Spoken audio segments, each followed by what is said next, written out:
Happening, everybody? It's Brent Axe here, and we are live on the Syracuse Orange Football Facebook page. And coming off the heels of Dino Babers' press conference, if you were watching live, coming off the heels of a Syracuse football loss to Florida State. Final score in Tallahassee, Florida State 35, Syracuse 17. And we're all here thanks to our friends at Krause Health. If you are watching later on the YouTube version of this, we thank you for that. But just know if you are watching on YouTube that we put this, we go live after and put this on YouTube after being live on the Syracuse Orange Facebook page following every Syracuse football game. And what we are seeing at this point with the Orange falling to 3-5, 0-4 in ACC play, and have not defeated a Power 5 conference team so far this season, is a lost football season. I didn't watch the television show Lost, wasn't a fan of it, just never got into it, but I got the basic premise of it, right? A plane crash, all these people are on an island, and they're trying to figure out just what the heck happened. I think that's what a Syracuse football fan has got to feel like right now. Coming off 10 wins, back in the polls, Camping World Bowl, all that came with what Syracuse football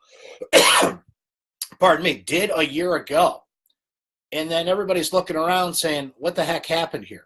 Well, what happened was Eric Dungy moved on. Tommy DeVito certainly has not taken on the reins as DeVito did. The offensive line continues to be a mess. That a further situation this week, as my colleague Stephen Bailey and I reported on Friday, Ryan Alexander left the team, and Syracuse had to insert a freshman right tackle in to take his place, and Matthew Bergeron, who, by the way, I think actually held up pretty well in his first start, certainly was better than Alexander had been. Dino Babers just saying that Alexander basically called Mike Cavanaugh, the offensive line coach, quit the team, didn't even tell Dino, and that was that. So now you've got players defecting. You've got an offensive line in crisis. You've got a defense that's doing all it can, but an offense that gives it no help. The defense's 21-game takeaway streak came to an end today, by the way, and a defense that faced Cam Akers today, and Cam Akers had a career day for him, 4 touchdowns. I think he finished with, 144 yards on the day, and few positives to come from this trip to Tallahassee, and that's been the difference today than what we've even seen the last 2 weeks. As bad as Syracuse was against Pitt last Friday night, that got the ball in the fourth quarter with a shot to win or tie the football game. NC State the Thursday night prior. They've got the football with a chance to win or tie, despite the offensive flaws that they had, because their defense kept them in it and didn't come through in either one of those games. But this was a case where you got the sense right away that Florida State, by the way, a Florida State team that is in dysfunction. This is a Florida State team who Willie Taggart, to steal a phrase from Rex Ryan, his butt is blistered because he's been sitting on the hot seat here. They are a team that's got a bad offensive line, a lot of injuries, not for Cam Akers. And there's a few NFL caliber players on Florida State. There always is. But this is not your typical Florida State team. They came into this game with a losing record.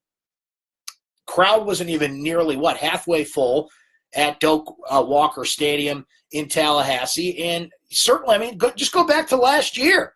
Syracuse, now this was the third game of the year versus game 7 that this was today. But go back to last year, Syracuse manhandles this team, or game 8, today. Syracuse beat this team 30-7 last year, held Cam Akers to 52 yards. And, if you go back and think about that game, they left a lot of plays on the field. So what we're looking at here is pretty much a lost season. And, when you look at some stats, I won't give them all to you because there's really not a lot of positives. You watch the game, if you did watch the game, pardon me for a sec. The biggest thing that stands out to me amongst the obvious things is penalties. So Syracuse has given up the most sacks in the country, and Tommy DeVito got sacked 7 times today, so they'll stay at the top of that list, if you will. This is also a Syracuse football team that's been penalized today 14 times for 107 yards. That included, I believe, 5 offsides penalties, 4 unsportsmanlike penalties. 1 unsportsmanlike was ridiculous. The FSU player flopped after Carlos Federello kind of bumped into him, but still had some pretty bad procedure penalties on top of that. So one of the most penalized teams in the country, and Syracuse might climb up that chart this year after this performance. Their offensive line's terrible, and you got a defense that's doing all that it could, but even by their standards, missed a lot of tackles today. And Cam Akers makes people miss, but they missed tackles all over the field. And this is the third straight week that this Syracuse defense has been fooled by essentially the trick play that NC State and Pitt used, just a different variation of it. It didn't exactly go the way Florida State planned. It was Hornibrook to Akers, then he throws back to Hornibrook, and then he threw it somehow to Tate 55 yards down the field. But that's 3 straight weeks that Brian Ward's defense gets caught in a situation like this. The point is they're not improving. That is the 8th game of the season. There's 4 to go. They are not improving. If anything, they're regressing, and Syracuse is now in the conversation as the most disappointing team in college football this year. Other than that, how was the play, Mrs. Lincoln? So, enough of me. I want to see what you guys are saying. React to your comments here after this loss by Florida State. William says it best as I go back through the comments here. Where do we start? Richard says, why even bother? I'm here for the people, Richard. I'm here to do my job no matter what. But I think most people are getting to that point. There's a basketball game going on in the Carrier Dome as we speak. It's only an exhibition game, but the old phrase, is it basketball season, has returned in full force for Syracuse fans. John says, I just heard him mention something about travel, that bigger players' legs are affected by sitting. If he said that from now on, train to all the road games. Yeah, Dino was talking about injuries, and you get on airplanes, and it makes swelling worse. And, to Dino's credit, he does answer some of those questions as honestly as possible. He doesn't just deflect. I can't tell you about injuries, but sometimes he can be a little too descriptive on these things, right? Andy's saying Dino has officially lost this team, mostly to his own stubbornness. Daryl saying, Brent, we know this team isn't good this year. You bring up a good point with penalties, and that just puts salt into the wound. It puts a lot of salt into the wound because, it's one thing if you're just not good, you just don't have the talent, but there's redeeming qualities. You're getting better. You see the light at the end of the tunnel. That's not happening, and they just keep getting penalized all over the place. Now, that offensive line added a new player today. You don't want to be adding new players in Game 8 if it's not an injury situation. It's a deflection situation in this case, and it's an ineffective situation. Patrick Davis got out there for the offensive line a little bit today, too. You don't want to be shuffling the deck on your offensive line in any capacity in Game 8. That's all Syracuse has done all year round. But listen, where's Cam Jordan? Where's Nykeem Johnson? Where is Aaron Hackett? Where is Luke Benson? Taj Harris got targeted a bunch in this game and missed some throw. Tommy DeVito missed some throws to him. Taj dropped a couple passes, but I see why Taj Harris is frustrated on the sideline. The kid's open, and they're not getting into the football. All the offense goes to either the sideline or the hash marks. They are predictable. They're not shaking things up. Florida State's got a bad offensive line. They were 119th in the country coming into this football game. You know what they did today? They shook things up. Cam Akers running the Wildcat, throwing passes. Trick players we mentioned, changing things up. Syracuse did try the onside kick to start the second half, but that blew up in their face. By the way, Dino Babers, we're talking about coaching situations, brutal clock management at the end of the first half. Just absolutely awful clock management. Could not get any worse in that situation. As Jim notes in the comments here, Brent, you need to take a close look at the coaching staff, most penalized team in the FBS after today. Excuse me. Personal fouls, lack of discipline stems from the top. On that note, Jim, and I said this in my column last week, I think Mike Cavanaugh is clearly on the hot seat. If he cannot make some tangible improvement in this offensive line, then Dino Babers needs to bring in somebody who can. And Mike Cavanaugh was not a very popular coach at Nebraska, by the way. So, yeah, you've got to take a look at him, at Mike Lynch. Dino will be as honest as he can. I talked to Dino on the radio this week, as I do every week. He said he kind of reshuffled his routine and looked at some things differently, but none of it's working. They're just not improving, particularly on the offensive side of the ball. As noted here, thanks, Ben, the streak of games allowing 8 sacks or more has been broken. Syracuse only allowed 7 on Saturday. So to quote Bill Murray, so they got that going for them, which is nice. Let's see, Antonio giving up 42 sacks in 8 games. Orange is the new last. Ooh, that stings, but that's creative, Antonio. I kind of like that, by the way. Let's see, William noting at the same time, Brent, can this team rise up next week against BC?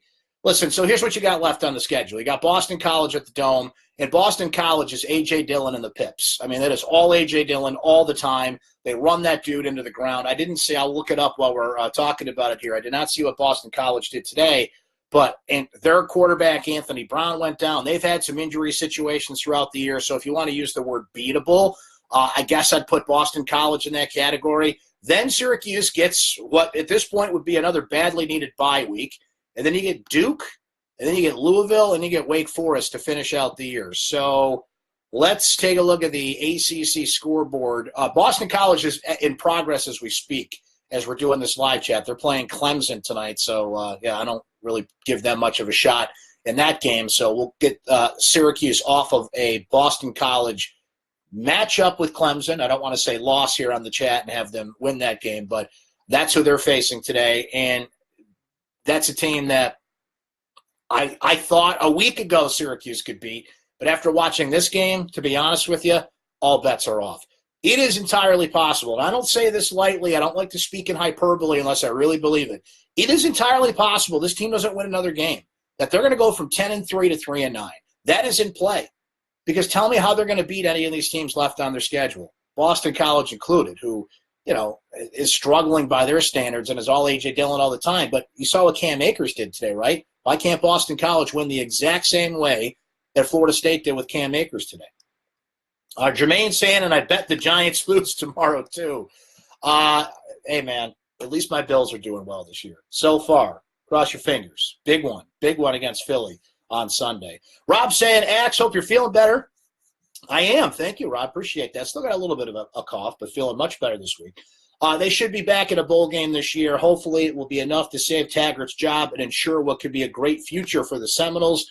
Do you remember 2016 and 17 when Dino would talk about establishing and developing the underbelly of the program? At this point, excuse me, maybe a handful of players on the team were recruited by or played for Schaefer. I know Heckle's injury is holding up the progress and development of the offensive line, but isn't the be-all, end-all to the situation. At this point, I have to ask, is this the product of the underbelly that we were asked to close our eyes and visualize? Because that is scary.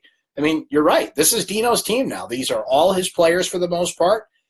The underbelly, the depth was recruited. By the way, there's no help in sight for the offensive line. It's not like they've got a slew of offensive line players coming in. They're going to have to hit the transfer market again, which they did with Ryan Alexander, and it didn't work. We'll see if Darius Tisdale gets some run out there. But they don't have a lot of recruits in the pipeline, and offensive line is the hardest position to develop. So, wow, that's a scary thought if you're a Syracuse football fan. Let's see. Jermaine Brent, do you think DeVito is scared of something? Listen, I think he's shook. I think DeVito, his timing is off. His confidence is off. He's certainly physically not 100%. We've seen this guy who, I would use the word labored. He labored through some of those throws. He's got the extra padding that they're kind of putting in his torso area, to protect this injury that he has, the mystery injury, which has to be like a rib kind of thing with the padding they're putting on him, right? But to use an expression the kids used today, he's shook. He is shook in all kinds of ways. His timing's off. Even when he has time to throw the football, he's locking in on Tristan Jackson. He's always looking to the sideline or the hash marks. Did Syracuse run a slant pattern in this game? If they did, I didn't see it. They're not throwing to the tight end. They're not using the middle of the field at all, which can be dangerous if you're facing a team with a good safety and a good defense. But they're not even thinking about using the middle of the field in the passing game, which makes them what? It makes them predictable. And we saw that today. Florida State knew what was coming. They blitzed a ton in the first half, not as much in the second half, but Florida State was never surprised. So you have a Syracuse offense that is stale. It is predictable. It is ineffective. It is boring. Are we talking about Syracuse here? The orange is the new fast, I believe I heard in those commercials. What's going on here with this team? I mean, we know, but we still have to ask that question, right? Jim saying that Alton Robinson is a non-factor. He was. I mean, he's double-teamed a lot. And Alton and Kendall Coleman, because of the situation they're in where they're double-teamed, they're coming off edges, they don't have good angles at the quarterback. So even when they do pass rush, they're running by a lot, or they're getting pushed by the quarterback. Blockers are catching up late to those guys. I'll tell you what, though, both those guys are going to get drafted. They are NFL prospects all the way. NFL teams look at the skill set of those players and they say, give me some of that. I can work on those problems. I can develop that. You won't be double teamed at this level, son. So you're right to say that, Jim. The numbers aren't there. The pass rush isn't there from those guys, but I think it's because teams kind of key on those two and say, let's let the rest of that defensive line come at us. Josh Black, I think, has been effective. He blocked a kick today. Another rare positive thing for Syracuse on the football field today. Christopher's saying, why didn't they play the backups? They made no effort to win this game. Why should we make an effort as fans? And look, Christopher, I think that's a fair point. I think a lot of fans bought back into this thing. In some cases, literally bought tickets, excuse me, once again. And now they're feeling like, what did I do here? It's like I said, it's like that TV show Lost. Everybody ended up on this island. Like, well, what the heck happened? Weren't we a good football team again? So I think that's a fair point to make. John noting that Mike Lynch needs to be fired. Dino needs to take over the play calling now. I wonder how much insight he has in the play calling. That's a good thing that I'll ask Coach Babers about this week. But I wouldn't be opposed to that because you know what Mike Lynch has also done? He has helped develop this offensive line. That falls on his heels too. I mean, those two coaches in particular, Mike Lynch and Mike Cavanaugh, squarely on the hot seat here. But nothing changes if nothing changes. You cannot keep doing the same thing and expect different results, right? And that's what Syracuse seems to be doing. And somebody brought up, why not use the backup quarterbacks? I mean, I'm not a huge Clayton Welch fan in terms of nothing against the kid. I just think if he was that good, he would have beat out Tommy DeVito by now. But what we saw Florida State do and did not see Syracuse do was mix it up, try different things. Syracuse was stale, predictable, ineffective, and boring throughout the whole darn game. Let's see. William saying that Syracuse has to start recruiting offensive linemen. I mean, they certainly are. It's not for lack of effort. They just don't have the commitments at this point that you would want and that you need for an offensive line that's struggling. I mean, next year, Vettorello's a year older, and most of these guys, these younger players, are a year older and, in theory, a year better. But that's just the trick. Are they going to get better? Because they're not progressing. They're not learning this year. They're literally the worst offensive line in college football. So I guess you got nowhere to go but up at this point. Antonio saying, what happened to the hurry-up play-action strategy? Dino's energy seems down, and I can't see what work they did in the offseason at all. Listen, I think Dino, his energy is still there. Certainly you don't see it on the sideline as much as usual. But you're right about you particularly have to be fast-paced, get rid of the football in a situation where Tommy DeVito is under a lot of pressure. And he's looking to Tristan Jackson every time. Where's Sean Riley? I'll throw his name on the mix. That kid was very productive in the offense, excuse me, a year ago. They can't even find him. And, excuse me, pardon me for this, folks. I feel fine. I just got this darn cough thing I can't shake. So it pops up when I talk a lot like this. So thanks for being patient with that. But I'm wondering about that myself because you have all these players and they're not even getting targets. They're not even on the field in some cases. I see Cam Jordan with his helmet in his hand standing over there on the side. Like if you have the feeling that they were like emptying the tank here, everything but the kitchen sink. We're trying everything we can to spark this offense. That'd be one thing. I don't even think they're halfway there. So that's a valid point and a valid frustration.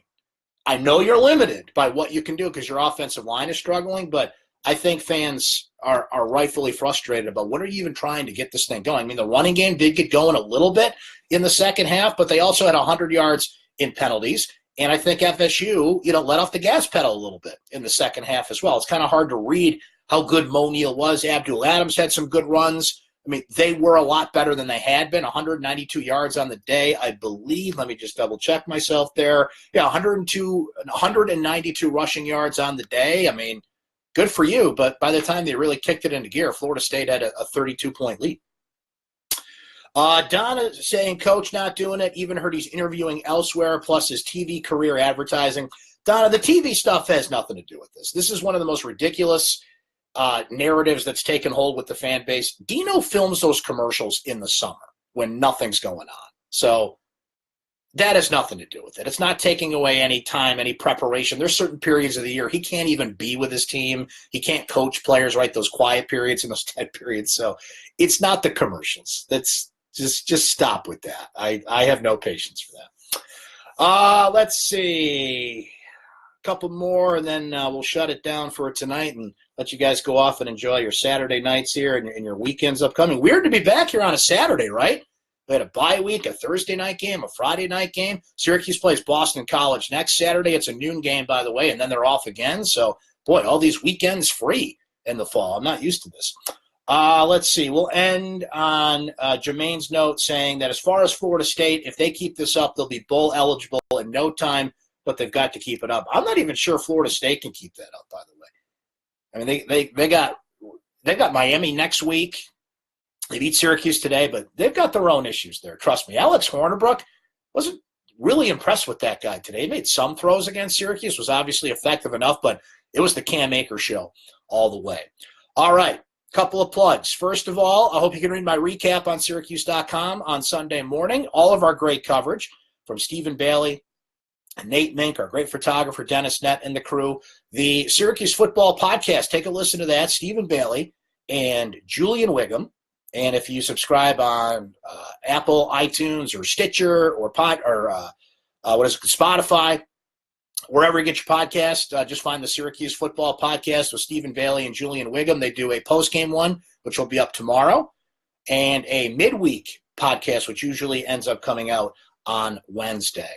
Thanks for hanging with us. Thanks to our friends at Krause Health. Enjoy the rest of your weekend, and thanks for hanging with us here on Facebook Live. We'll see you next Saturday, Syracuse, BC, noon. We'll be live right after that game.